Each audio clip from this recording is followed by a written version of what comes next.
qəlbin həyatını təmin edir. Qəlbi daimi diri olur. 16. 17. O qəlbi və ruhu qüvvətləndirir və qidasıdır.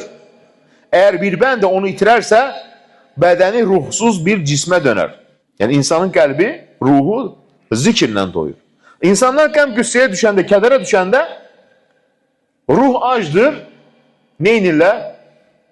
Gedir, bazarlıq, shopping, başımı qatım və ya bəzi içki, zina, elə bilir ki, unutturacaq. Yenidən qəm qüssə qaydı. Nəyə görə? Ruhu acdır, bədən ac deyil. Kim sənə deyir ki, sənin bədənin acdır? Ruhu acdır. Bu ruhun qidasını vermir. Gedir, içir, yatır, durur, daha da çox kədər. Və bəzən intihara sürükləyir. Hansı ki, ruhun acı sənin. Və ruhun qidası nədir? Zikir. La ilahe illallah. Baxın.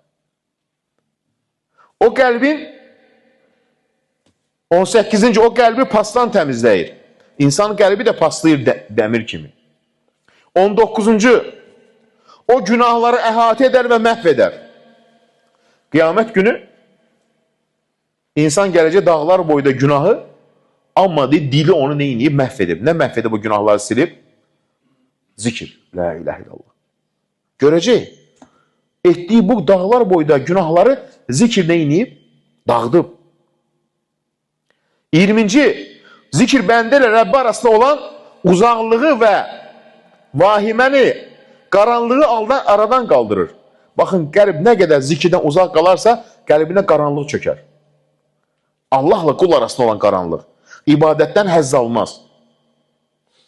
Amma zikir isə neyiniyir? Bunu aradan qaldırır.